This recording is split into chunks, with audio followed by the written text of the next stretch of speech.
Yo, what is going on, guys? This is Loki, and I think it's due time for another update video on builds. So this is right now November 4th of 2023, and I'm gonna quickly run this down. I'll give you two builds, one for jungle and one for solo, and we're gonna first start with jungle. The first item you want to go is Boomba's Dagger into Party Punch, right? And then the first actual item you're gonna go is as Brawler Beat Stick, and then the second item you're gonna go is Devs. The third item you're gonna go is Jotun's with Vigor. You do upgrade this, then you go into Hydras, and then you upgrade into Boombas. You sell this for Katana. All right, now to explain the build. So I've been debating on whether or not to go cooldown first item or to really just rush cooldown. I've realized that cooldown is actually not that important in the early game, and you really won't notice any issues with abilities in the early game. Go ahead and try it out and let me know how it feels. First item will be Brawlers, because this is the second strongest physical item in the game. 40 power, 15 pen, and also just anti-heal is always great. It's insanely strong. It hits it's like amazing power spike. Second item is going to be Devs. The reason why we're going to go Devs here is because Devs is actually the strongest physical item in the game, because it provides 50 power and 50 penetration, and so you may think that it's a hunter item, but if you actually look at it, it looks pretty much exactly what assassins want. Lots of power and lots of penetration. Just keep in mind that by the time you have this stack, you're gonna have near 40 penetration. This gives you 15, this gives you 30, and then because of Assassin's class, you'll get around like 35 to 37 depending on your level, and that's insane. That is a lot of penetration. You're gonna be hitting like you're gonna hit insanely hard.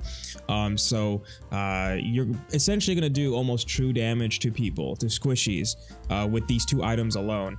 And not only that, you're also going Jotun's, which is next, is just another 10 flat pen. So something to note is that this build has max flat pen and you're not overcapping anything.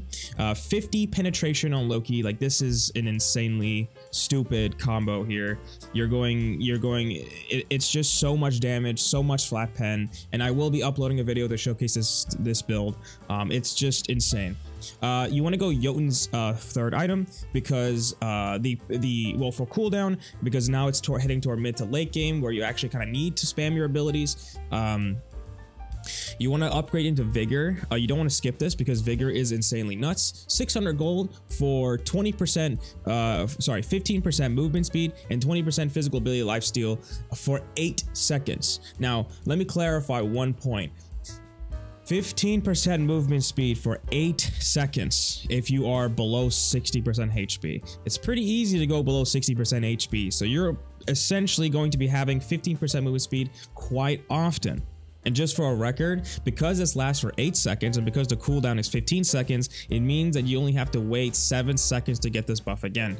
It's just insane. 100% Vigor is a must-have, just because of the movement speed and the sustain. Next, we're gonna go Hydras. You might be thinking, why are we pushing back Hydras so much? It's because this item overall got pretty nerfed over and over and over and over. And 10% penetration is nowhere near as valuable as flat penetration. So if against squishies, especially early game. So we're gonna hold back Hydras until toward it later. And then yeah, I don't really need to explain why we're getting this. Just damage, mana sustain, whatever. Next is Serrated. Now there's an argument between Serrated versus Titanbane. They both do practically the exact same damage. The difference is that Serrated actually gives movement speed, and I value movement speed far more because the faster you move, the more distance you can cover with Vanish. And with the more distance you can cover with Vanish, the further back you can stealth, reducing the chances of the enemy hearing you stealth. So I 100% think that this is better than Titanbane. And of course, you want to go into Boomba's Hammer for the cooldown. The cooldown doesn't matter, it's just for the passive, the extra damage. I did compare it to Spear and I just didn't find it worth, so I do think Boomba's Hammer is far more valuable here. Now you can run this build in solo, so I'm actually gonna give you two builds. One's experimental, the other one is the one I think is like probably the best toward higher elo matches. So for solo, you obviously want to go Bluestone and you want to go into Bow. And the first item you want to go is, well, so I'm going to give you the experimental build. The first item you want to go is Jones with Vigor. Reasons, because I already mentioned, it's just sustain, helps in lane, it's pretty good. Next item you want to go is Brawlers, because again, you just having 25 pen is really good. If you're trying to kill the warrior, Brawlers beats it, because oftentimes the enemy warrior is going to have some sort of sustain. Mages are very popular in solo lane, and they're going to build Pythag, so building Brawlers allows you to challenge their healing. If you're not going Brawlers second, you can then get Devs. This is again the experimental build. You can then go Devs. Again, Devs is essentially the new Transcendence. You do 50 stacks, you get insane amount of damage and power. So treat Devs Gauntlet as essentially the new Transcendence. The mana sustain is not a problem because you have blue buff. You shouldn't be spamming your abilities left and right, and you also have MP5. Like, mana is not an issue at all. I've never experienced any mana issues with the Devs build, so I don't think that's the mana argument is a good argument. Then you want to go into Brawlers. Again, regardless of which order, you do want to get Devs eventually, and because you're solo, you can stack it pretty easily. You only need like 7 minion waves, and it's even like less than that if you get your blue buff, if you get those small camps here and there and stuff like that. So it's not hard to stack at all. And of course, you want to get into Hydra's Limit. You want to then sell Bluestone. You don't actually want to keep, I think, so Bluestone is actually a really bad item when you upgrade it. We'll talk about later the one case where it's actually good. You get Serrated, and then you sell Bow for Heartseeker. So effectively, what this build does is it gives you max pen completely, 50 power, 40% penetration, 100% cooldown with power pod, right? And this is effectively the most damage you can really do with Loki without sacrificing cooldown or penetration.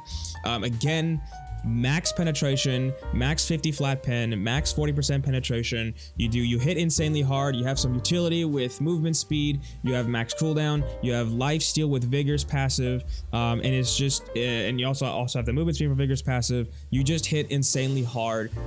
This is disgusting if you build this in solo. If you reach the late game, you're going to 3-tap. It's as if you're building crit. That's how strong this build is. Now, if you're not interested in stacking in solo lane, or if you just don't feel confident with this build, this is the normal Loki build that I think people should be going.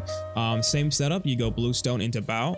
The first item you want to go is still the same. You want to go into Wrath, and you want to go into Brawler second. Then you want to go into Crusher, and then you want to go into Titan's Bane. You then want to upgrade your Bluestone, and then you want to sell Bow for Heartseeker. This is what I call the Merlin Loki build. Because why? When Merlin throws a black hole at you, it's a big radius, and if you take 1 tick of damage, every item effect from Merlin will activate, dealing like half your health. And essentially what this build does is it allows you to stealth, throw your decoy for free, and then just have a bunch of yellow numbers appear dealing damage. It is super safe, it's super reliable, it is brain dead when it comes to applying the effects. And you just let's say the enemies on, let's say there's 4 or 5 enemies sitting on the enemy's Phoenix, and all you gotta do is place your decoy on the 3 squishies, and they all, from 1 tick of the decoy, will take around 30% of the health completely gone.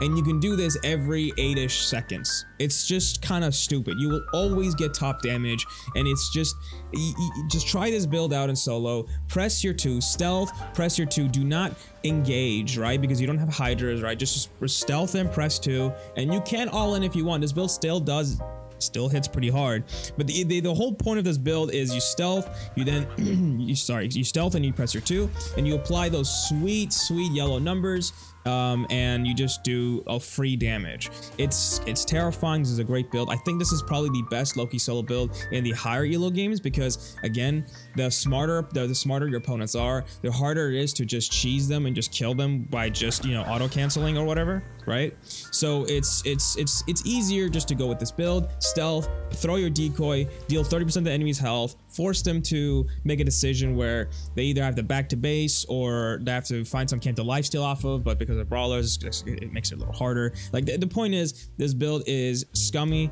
and it's probably one of the best Loki builds to use against smarter opponents. The downside of this build is that you cannot carry with this build. Do not expect to be the main carry of the game. When you go with this build, you are team dependent. So this is a perfect build when you are confident that your team is more likely than not to be capable. So just you know, be aware of that. Now for some credibility, all these builds that I have came up with are essentially proven or tested with the damage calculator I use. If you want to use the damage calculator yourself, I'll put a link down below. And effectively what it does is it reads the combat log of the game and it puts it in a readable format, so you know what the damage is, how much damage you actually dealt, and the timing of it, and it's perfect. It's great. It's made by Anti. It's a great automatic program. So again, all my builds are tested on live stream, and I found out that these two builds so far, the one with the Devourer's Gauntlet and the one with this for only solo, is probably the best Loki builds you can possibly come up with. Crit Loki is probably the best build for lower elo games where you want a hyper carry. So I might make a video on the crit build, but since I've already made so many videos about crit chance, maybe you guys already got the idea of it. But regardless, I hope you guys all enjoyed. If you have any comments, questions, or concerns, please post it down below, and I'll see you guys all Loki and non-Loki players next time.